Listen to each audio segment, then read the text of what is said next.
Hi, HRN listeners. We're celebrating our 15th anniversary, and we have a really fun campaign and an ask for you. This 15th anniversary tour is aiming to bring you closer to unique food and music experiences in some of the most exciting cities in America. All the while, we're raising funds to support our work empowering the next generation of food systems storytellers through our fellowship programs. Here's how it works. Donate to HRN and be entered into a raffle in the city of your choice to win a dinner for two at a noteworthy restaurant and tickets for two to a concert at a prominent local venue.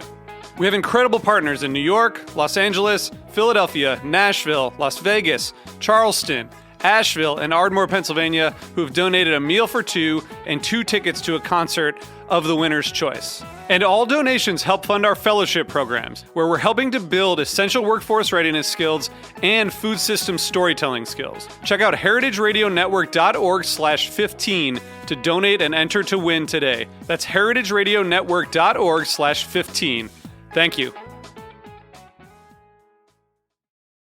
You're listening to Heritage Radio Network. HRN is food and beverage radio supported by you. Learn more at heritageradionetwork.org. This episode is brought to you by Roberta's, home of Heritage Radio Network since 2009. Learn more about Roberta's at robertaspizza.com. So you don't shun the devil with your rock and roll load. Knows that country music's gonna save your soul. The devil finds his groove in them rhythm and blues that send. It's gonna get you some in the end. Welcome back to the Speakeasy. I'm Sother Teague, and I'm here alone today. Well, not alone. I've got some guests in the virtual studio, but I'm at Amore Amargo, my bar in the East Village of New York City, and we're going to sit down and talk for a while to the guys who've created January Spirits, John Langley and Lucky Prexto, my good friend, and one of my barmen at Amore Amargo, have come out with their own line of spirits. And you just launched a few months ago here in New York City. So super psyched to have you guys on the air with me, guys. Welcome. Thanks. Great to be here. Well, I've been trying to get you on for a while, and seemingly we couldn't get you scheduled. So I thought I'd just bring my remote equipment right down here to the bar and tackle you before you go to work. Yeah, perfect. Works for us. We've all had quite a busy summer, so. Yeah, I mean, I've been hanging around and doing not much. What have you been up to? No, you in fact have been gone a lot. I mean, you just got back from New Orleans yourself. Mm-hmm. Congratulations, by the way. Thank you. Yeah. No longer the bridesmaid, no longer the Susan Lucci. And I'll say it over and over again, I think, no longer able to be nominated for 5 years. I was happy being nominated every year, but to be then, once we win, we can't even be nominated. It's a Spirited Award from Tales of the Cocktail in New Orleans. We won for Best Podcast Broadcast or Online Video Series, and we've been nominated and top 4 every year the category has existed. And I was perfectly happy with that. Yeah. But keeps you in the conversation. Exactly. We're up on the board, right? You stay relevant that way. Anyway, happy to win it. Don't take this to mean that I'm not happy I won it. I'm not being an Eeyore kind of guy here, which I play that role quite often on this show. But I was down in New Orleans for a bit. But you guys have been crazy busy because you've been working on this project for a while, and it just launched recently. So let's kind of reel the clock back. Where did you two kind of come up with this notion, and what kind of steps did it take to put it into play? Because I think a lot of my listeners, the listeners of the Speakeasy, are quite interested in the things that go on behind a bar or the things that go on in operating a bar. But I think that it's a big leap to say, well, I'm going to put something on the back bar. So how did, just talk us through that. Well, John and I are have been bartenders for a very long time. We met in, I was trying to run it back all the way. I think we met in, was it 2009, something like that? We were working at Daniel Ballew's place on Bowery and Houston called DBGB. John was bartending and I was serving. And we became friends and we started, collaborating pretty much immediately. We opened up the beer bar Torst in Greenpoint and, started just doing our own projects. Speed up to 2019, John and I had developed an idea for a cocktail bar, and we were starting to do pop-ups for that.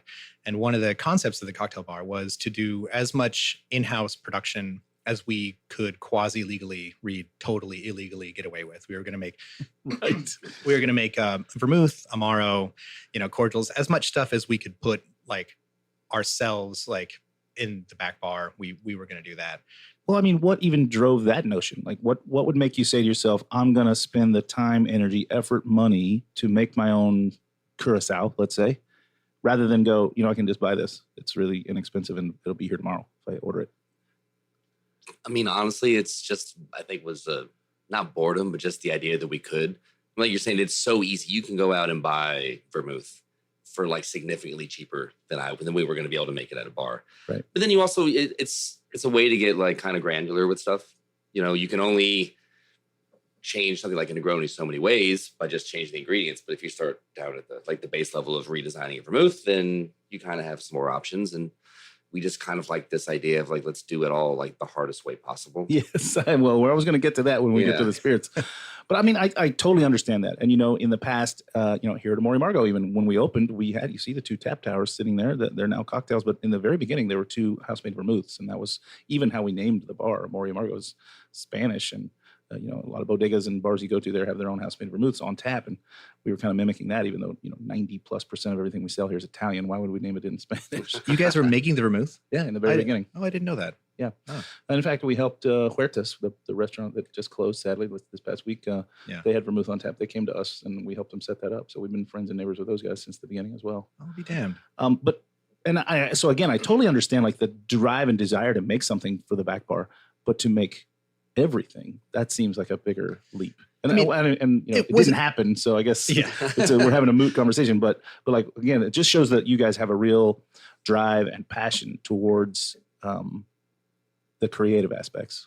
Yeah, it didn't happen. It didn't happen because the world ended. But the drive to make it was, as John said, you can get as granular as you want. And we sort of cleave to a similar idea of yours that if the work is mainly just making cocktails, then if you make an Amaro, that's essentially a bottled cocktail.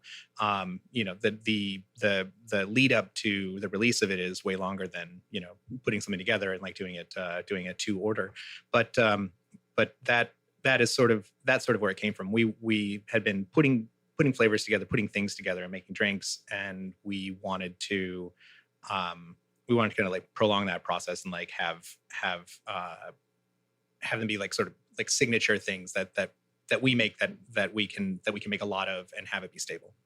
Yeah, I mean, I completely again understand the drive, and we've had Kate Gerwin on the show in the past in her bar Happy Accidents down in Albuquerque, New Mexico, where she has a distiller's license, and so she basically, if she wants to make a Negroni, she has to make Campari. She has her own, version thereof. I think that she's a rectifier, right? She's a distiller and rectifier, right? So she can. So it's kind of that concept. And I always referred to her and her program down there as sort of like, it's like Maxology, right? You're like when a bartender wants to make a gin cocktail there, the bartender gets to decide. Well, I want the gin to have high notes of lavender, and I want the gin to be at 96 proof. And you make your gin, then you make your cocktail.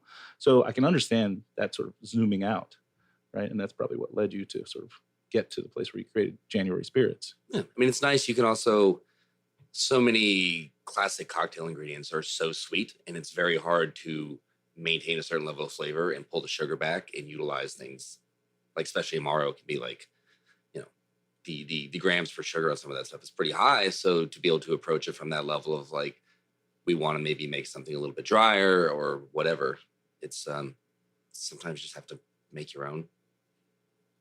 So then in 2020, sorry, cut you off. Go ahead. You didn't. We found ourselves a little bit of time on our hands. 2020? Yeah. What was I doing in 2020? It wasn't time on my hands, I'll tell you that. No, you were quite busy. So we kind of retreated into John's kitchen and started developing these recipes for our 3 products, which are gin, making an Amaro, and a Genepi liqueur. And when you say started in your kitchen, did you like have a still, or are you just in there with pots and pans and hoping not to burn the place down? Are you suggesting we had an illicit still in my kitchen? I would never. I'm pointing that directly out. I'm not suggesting anything.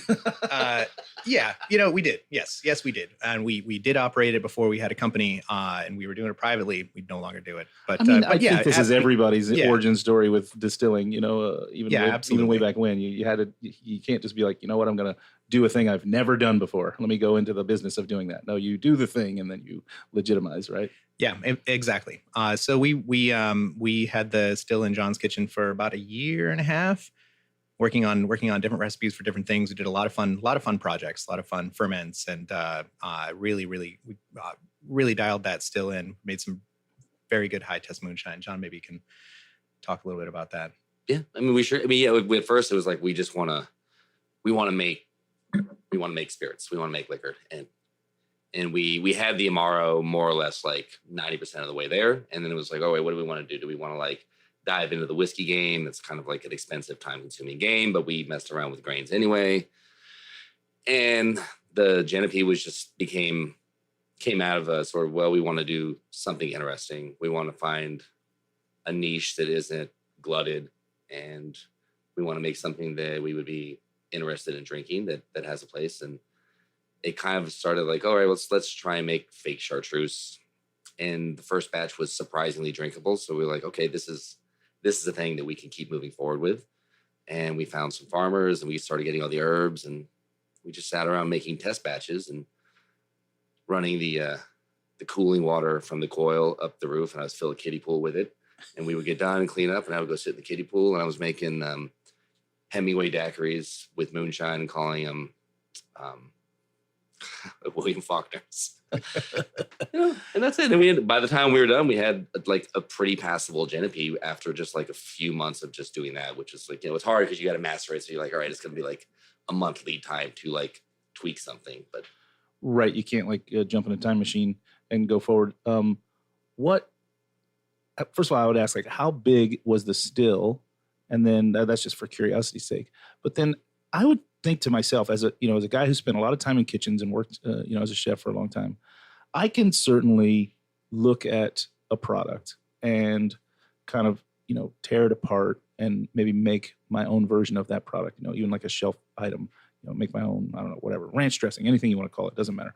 We can figure it out and make a delicious version that is sort of the, quote unquote, better version than this thing that's on the shelf. But like when you're talking about something like Genepi, how do you even begin? Like I feel like I'm a pretty expert in this field, and I can't name every botanical that's in every Genepi I've ever had. So how do you know? I don't know. I don't even know how to phrase this question. How do you get to the place where you can say, no, you know what this needs? A pinch more orris root or what have you? Like, Yeah. John and I bought a bunch of Genepis at Astor, as many as we could get our hands on, starting with green chartreuse and yellow chartreuse. And just, every Genepi that was around that we could pick up.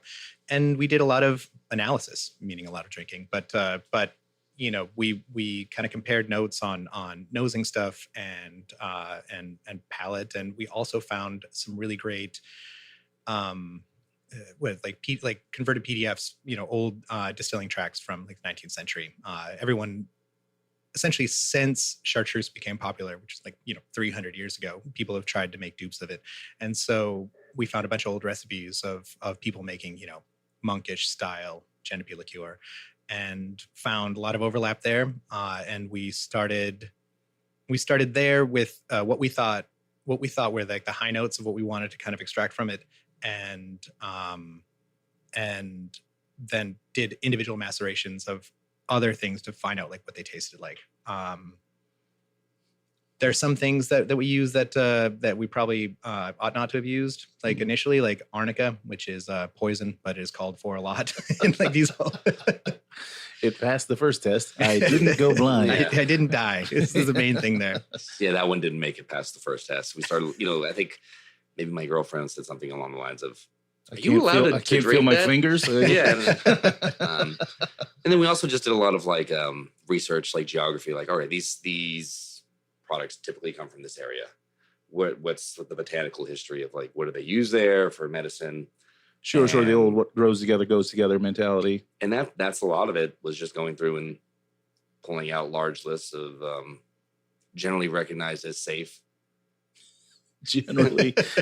I mean, that is the weird list. There are things that just because people don't use them, they're not on the generally recognized as safe list. So then it's just getting them through is can be a real pain. But we did a lot of that, and then we added a few things that we thought would be good, and then we would get the distillate, and we would have eyedroppers of like high concentrate extra things, and then say, oh, this definitely I think could use a pinch of this next time we do it, and then readjust the next time, and try not to change everything all at once, but change enough things that it made sense to go through. I'm envisioning a graded notebook, lots of annotations, like times, temperatures, et cetera, et cetera. Is that the case, or was this just like a couple of chefs in the kitchen? It was a big It was a spreadsheet, a big Excel document. I mean, it was with notes sort of all over the place. most of them dated, some not. So, will this be the sort of the inside liner of the book that you're going to write in 20 years? Yeah. Yeah. This spreadsheet that's like Screenshots, like cells not running into where they're supposed to go. And Yeah. that was most of it. I don't know what the scientific explanation for it, but fire made it good. Okay. So okay, you did a lot of tinkering around since 2020 to make the Genepi. I assume you put in just as much effort and energy to the Amaro. Yeah, we'd been working on the Amaro for a number of years, actually. Because you were already doing like you were making one for the bar you worked at, right? Was it this? Yeah, correct. We made it at Bowery Meat Company when we were both bartending there. And it had started actually before that. We had opened a place called Invecchiato. It was no longer there. It only lasted a few months, and the story is long and kind of boring. But we were up there to help open this place up. Surprise, And cocktail bar did not succeed. I mean, I mean, but at least I feel like, as with anything, any endeavor, skill obviously plays a hand, but then there's also luck, right? Feels like you were pretty fortunate to work for people who were allowing you to. I'm sure there was some cost involved in making these things in the first place, and there might have been some mistakes along the way. You don't just crack it out of the park on the first go. No. And part of it was also just convincing people that you could totally do a thing, and then, making good on a thing, which actually you have no idea what you're doing, which is how it first started, right? I convinced someone, I was like, I can make Amaro, and they were like, great, you're hired. And I was like, perfect. Let me go learn how to make it was, Amaro. it was the opposite. You were already there, and they were like, we should definitely have like a house Amaro. And you were like, yeah, we should absolutely do that. I could totally make Amaro. Right, but I think that if I had that dictum come down to me in my bartending days, if someone said we should have a house Amaro, I'd be like, absolutely, let me blend some Amari. Well, I mean, yeah. That would have been the easy and smart way to I wouldn't do have it. said to myself, well, let me go from zero to hero here. Let me start from scratch and build an Amaro. Well, I think that's just I'm just trying to point out that there's a bit of, inspired gumption that the two of you have. And that's what I really want to get across in this episode is like, how do you go from I have this idea to I want to get it done? I think I categorize myself as a doer. I know a lot of people talk about a lot of things, and I'm right in there talking about it with them, but then I do it. Yeah. Right. So you guys did it. So there was something in you that said, I'm going to do this out loud. And then physically you did it. Yeah, absolutely. That is exactly what we did. We made the LLC really early on. I mean, the company was formed really early. We knew that we wanted this to go, and we set the base up really. Do you think like forming the company was some sort of like way to hold yourselves accountable? Like, well, we paid the money to have this LLC. Let's get this thing going. Yeah. There could be nothing simpler than setting up an LLC. It's something you can do in an afternoon. It is. But it plants a flag, Yeah, absolutely. And I learned that I had a bunch of time and a bunch of walking around outside. My wife and I had a daughter in January 2020. And we, when they're real little, they sleep a lot. And there was nowhere to go because everything was closed in 2020. So I was this lazy kid just literally sleeping the day away. So I'd be out on these like 3-hour walks walking around Crown Heights, and I was crossing the street and thinking about the company in general, what we were making, what we were working on. And I just, the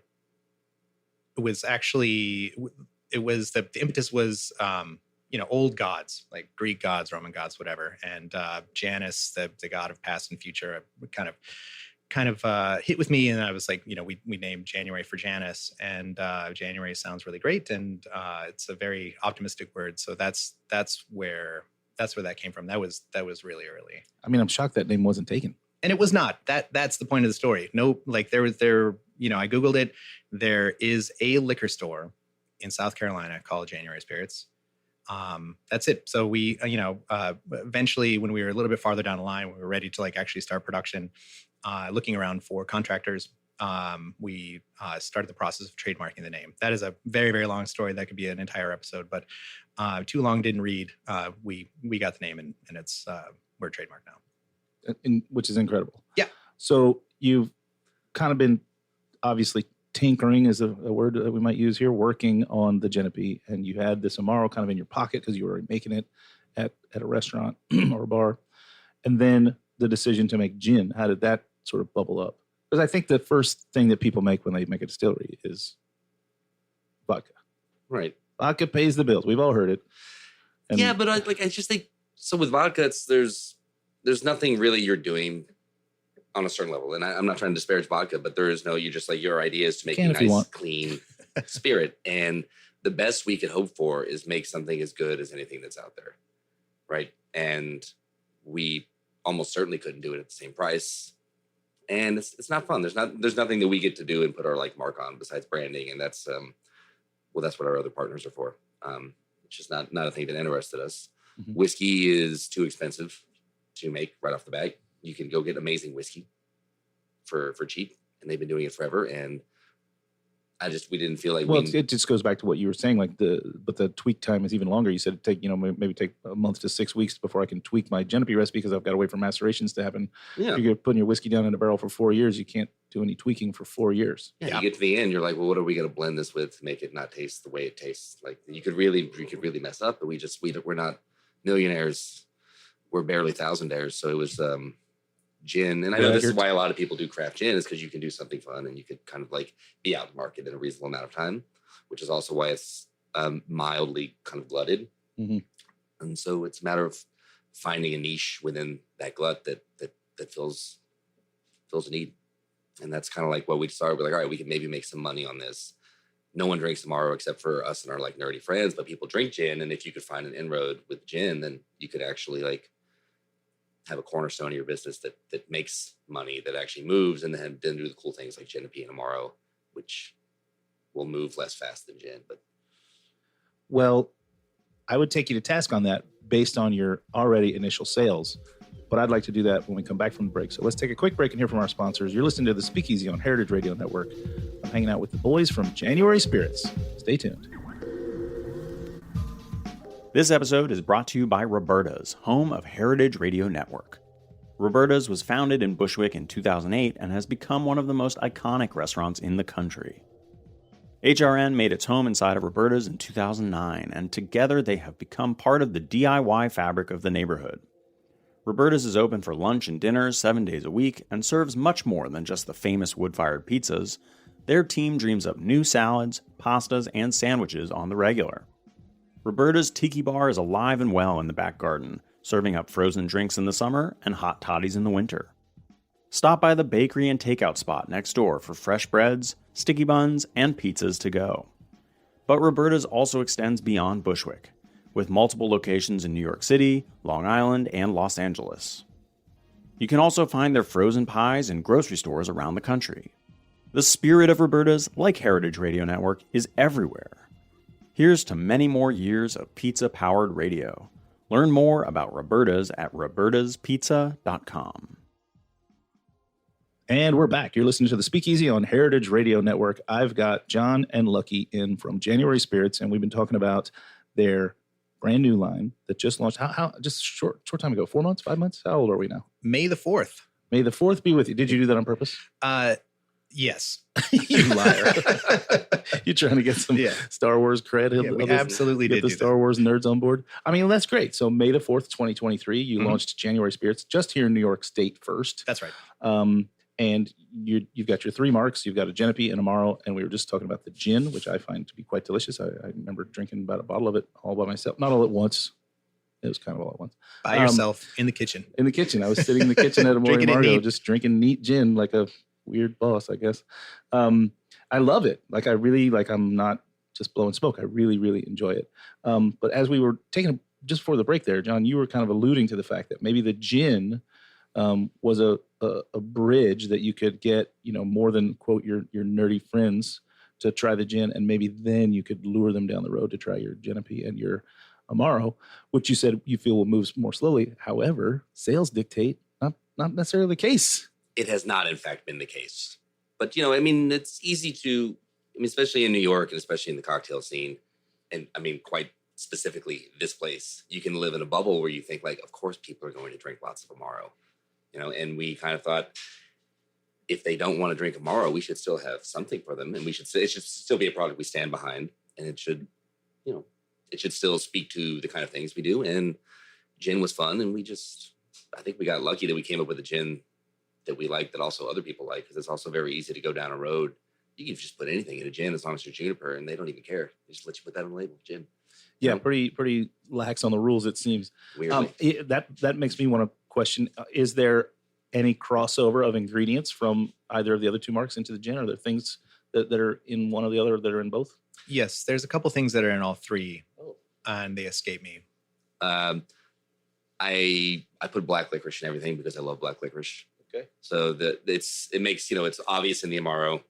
It is less obvious in the Genepi, and it's way less obvious in the gin, but it's in there in the distillate. It adds body. It's pretty old school way to like beef up your gin. Old distiller's trick. Yeah. Just to give some like sort of weight on the tongue, little. Yeah. It doesn't taste licoricey, but it does. Perception of viscosity, etc. Yeah, texture, exactly. And chamomile, we put in the gin and the Genepi. Elderflowers in both of those. Yeah. There's like definitely ingredients that I think liaise between one another. Yeah, that's kind of what I was trying to ask. Yeah. The bridges between them. So now we've talked about your friendship and how you started tinkering around and working on things together at different bars and putting together the LLC and actually getting it done and making the thing.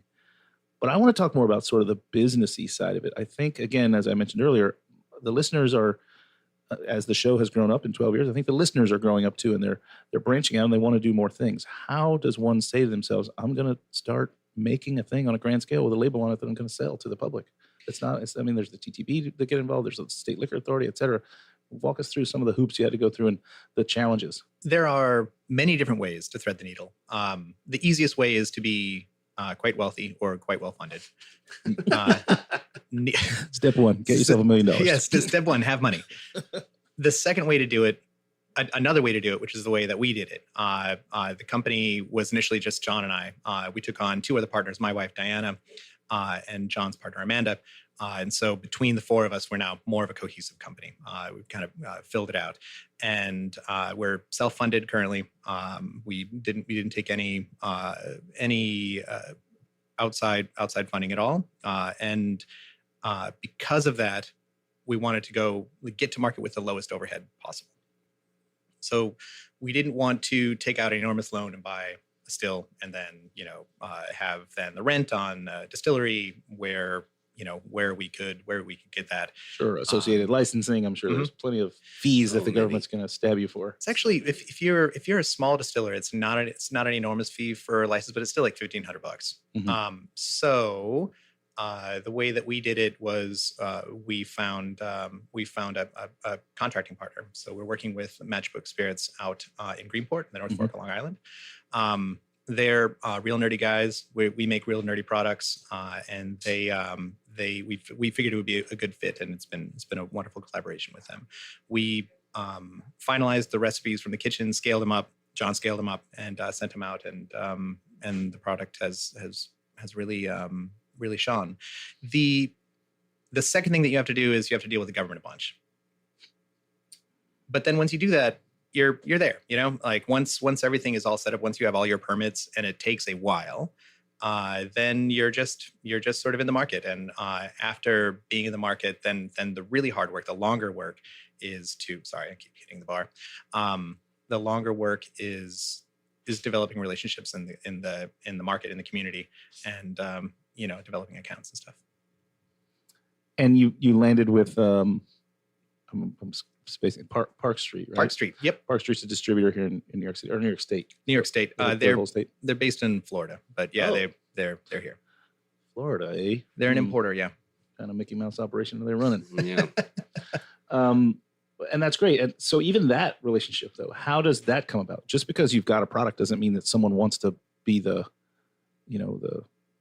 mover of that product, right? So how do you convince a company to say you should take my product and offer it so that it can get to people like me at a bar or at over at Parlor Wine and Spirits as a liquor store, et cetera? How do you get it on and off premise? With Park Street, there it's a little laxer. They don't provide the same infrastructure or services. Like the sales team is Lucky and I, so they aren't sending people on the street. Dynamic duo. Yeah, exactly. We just do a little bit of everything, which is exactly how we don't hemorrhage money. Yeah. And so more or less, it's a little more transactional with them.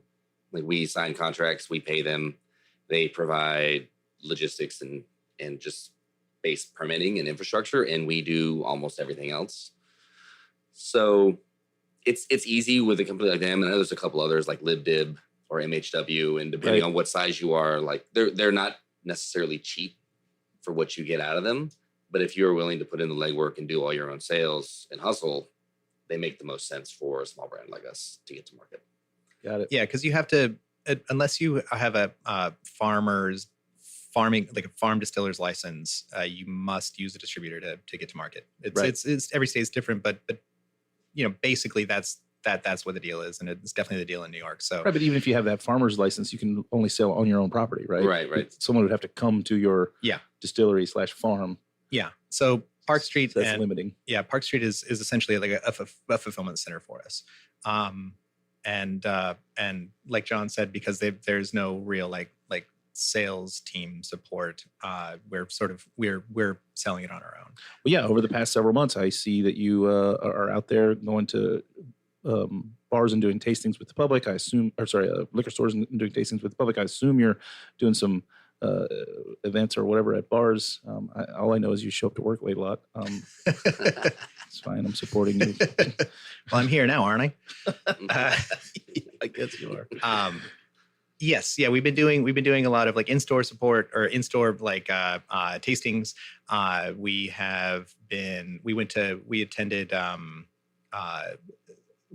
done some events in the spring and the summer. Things slow down a little bit in the summer. Everybody like leaves. Everybody's traveling. But yeah, I mean, we're gearing up for the fall when everybody's back in town for like a number of events. And the main thing that we're concentrating right now on is our January release party, which will be the first week of November in this very bar. That's right, here at Maury Margo. That's going to be great. So we'll stay tuned to socials and whatnot, and we'll make sure that if you're in New York City, you get a chance to come over and check that out. Because, sad for the listener, right, currently, and I've mentioned it more than once, only available in New York State. How long does it take? And I know we've had guests on in the past who from all over the place who talk about how the tangled knot of laws in America make each state basically like trying to get into a new country. So how long does that process take? And what is your, plan / trajectory towards that notion so that, my listeners in Des Moines, Iowa can get a hold of January Spirits? Sure. Yeah, it is, in fact, insanely complicated. Right? Every state is totally different. So where we're at now is, being that we are in, I would assume, the top, if not top 3 markets for the things that we produce, we could produce probably 10 times what we currently produce and still sell out in New York. So to take on... I hate the phrase. I hate it when people use it with me, but like, good problem to have, right? It's a good problem to have, right? Yeah. So that's where we're at. It still needs a solution. But it's it needs a problem. solution, right? Exactly. It's just a matter of cresting past... It's just like a number of like how much money we're bringing in and how much we're able to tie up, how much of our capital before it makes financial sense to expand markets. So it all just comes down to dollar bills. Yeah, well, exactly. Many things do, and I get it. I'm not the type of person who doesn't see that. And that's a solve for like commercial, for having it be commercially available, like in retail, like outside of the state. You expand into like other markets by listing in various states. However, on a smaller scale, we are building out our web store. Should we, as we go forward, hopefully within like a month, we should have our web store up and live.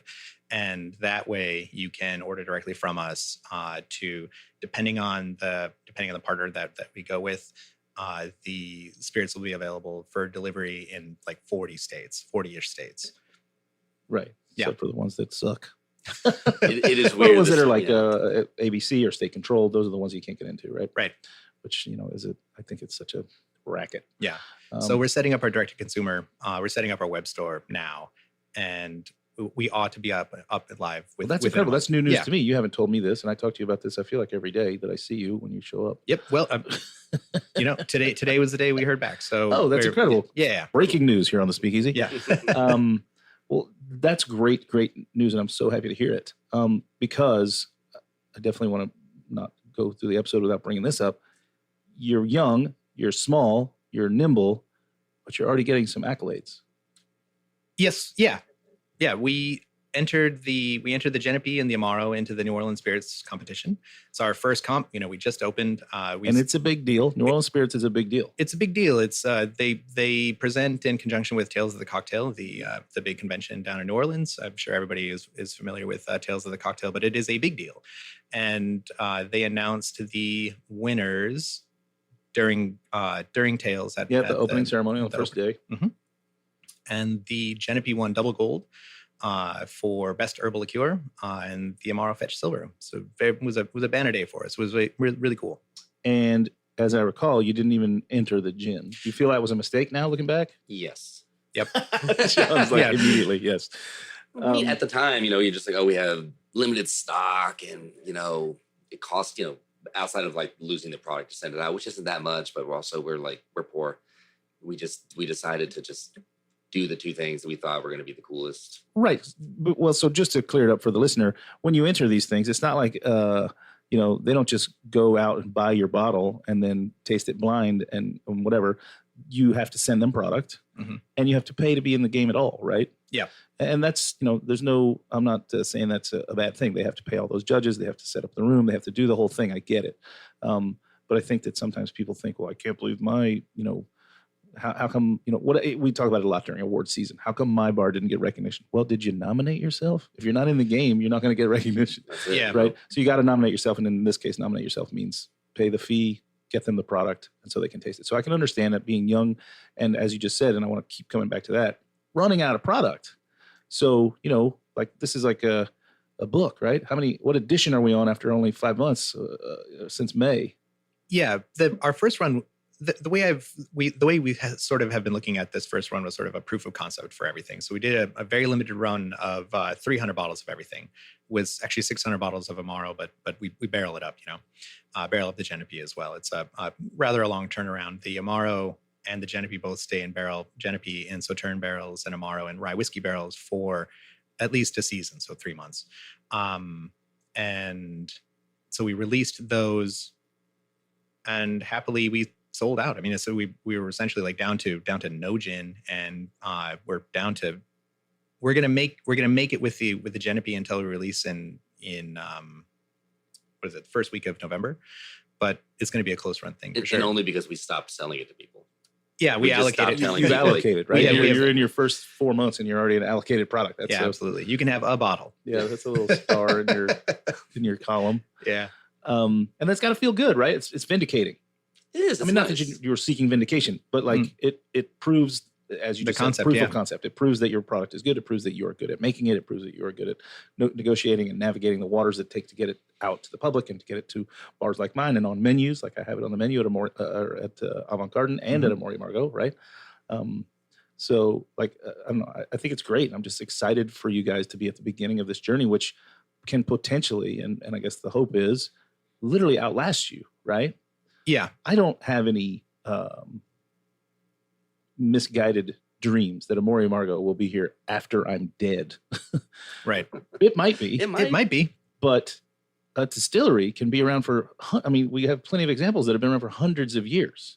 Yeah. Like you're working on building something that is legacy for your name, of course, but for your family, like generational. This is pretty incredible. Yeah. Yeah, absolutely. Do you guys even sort of see that perspective right now? I know you're right in it, so maybe that's like beyond your scope of vision, but like that's what I see when I look at you. Yes, definitely. You asked about like getting to market, like how did we do it?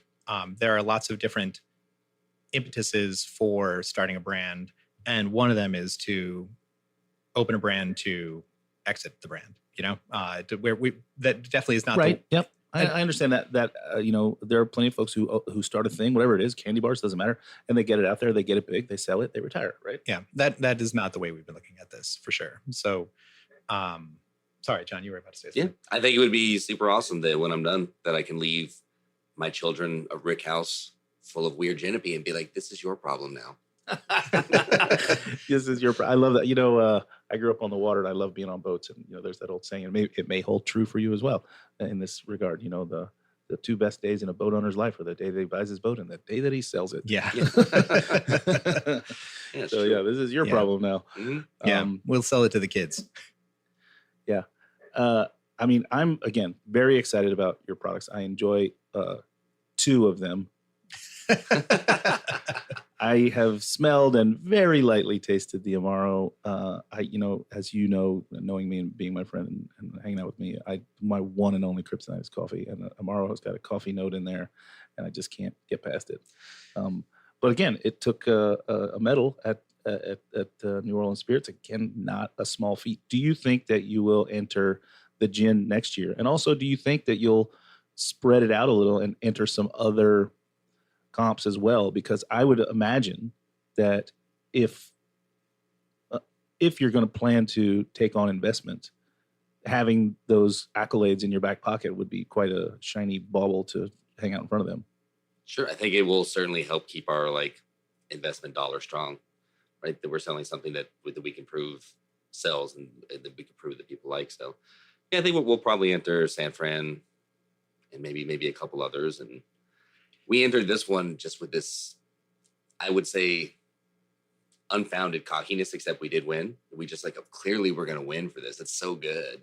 Yeah. And then a month in, you start thinking about the reality of just it's like buying a lottery ticket and being like, this piece of paper is worth Clearly, I 250 picked the random million. 6 numbers Yeah. that are going to be chosen. Right? Honestly, when we entered the Genepi, full disclosure, everybody, Sother was a judge. I was going to do that too. I was a judge at New Orleans Spirits for the first round.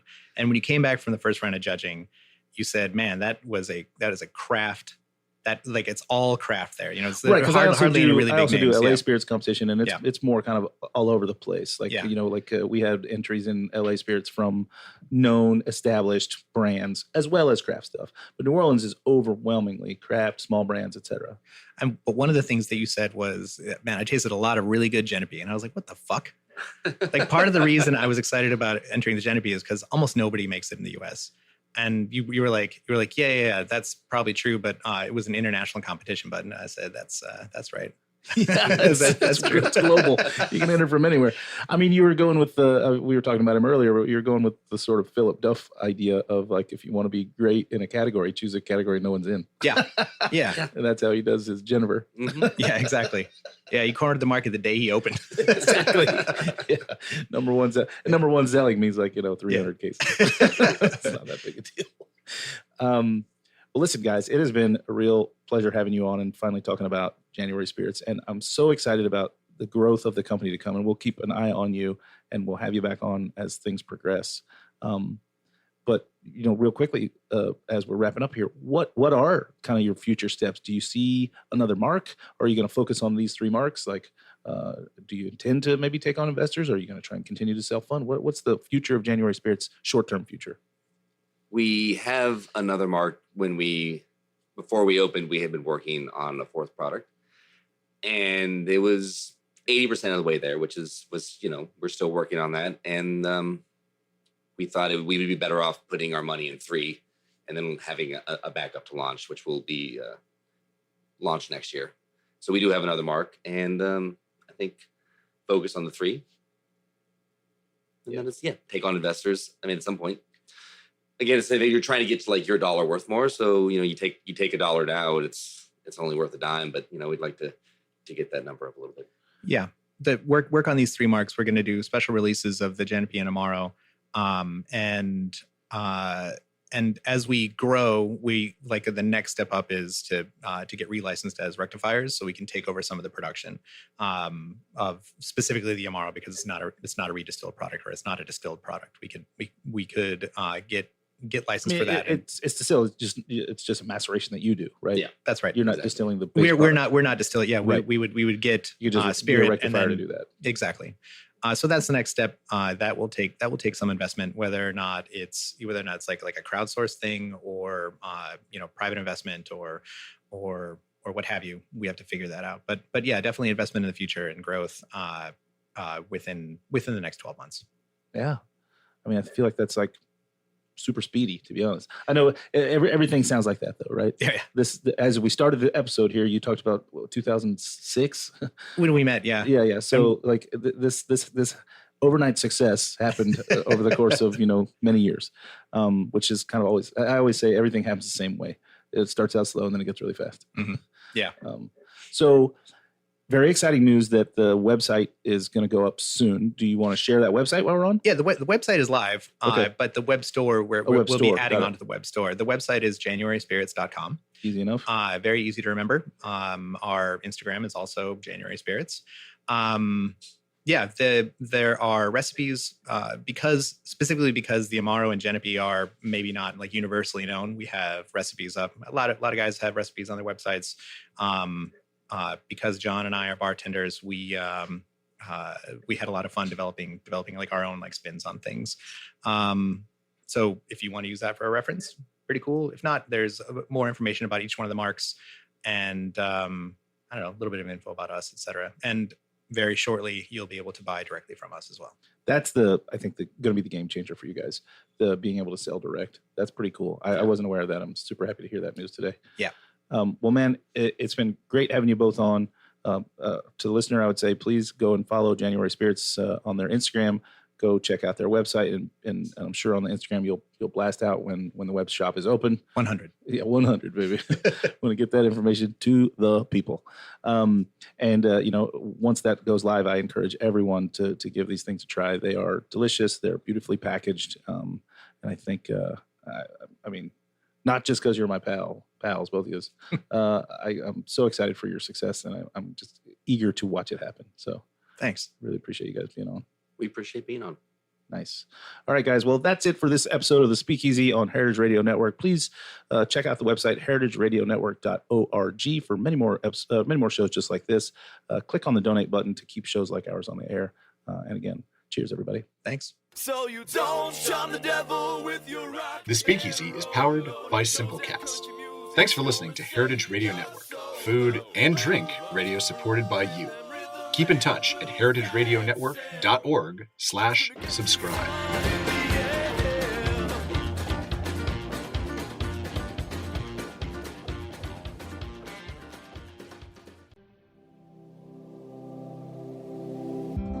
Hey there, I'm Lee Ullman here with some big news from the National Young Farmers Coalition. We're partnering with Heritage Radio Network on a special season of The Farm Report. It's all about what's happening with the Farm Bill and how it impacts farmers and eaters. I am growing diversified vegetables on land that's been in our family for 150 years. And so with the pandemic, gentrification, property values going up, we had to sell the land and we lost it. Join us as we uncover the untold stories behind this massive piece of legislation that shapes how we grow our food, what we eat, and so much more. The problems we have had, those are things that come from earlier Farm Bill and USDA policy, right? Like Earl Butts, get big or get out. It's my responsibility to know not only what I'm eating, but then like how that all came to be and realize like, wow, like this piece of legislation, all this money, like it's technically something that I support as a taxpayer. While Congress debates the next Farm Bill, this is not just an invitation to listen. It's a call to action. Be part of the conversation. Subscribe to the Farm Report on Heritage Radio Network, wherever you listen to podcasts.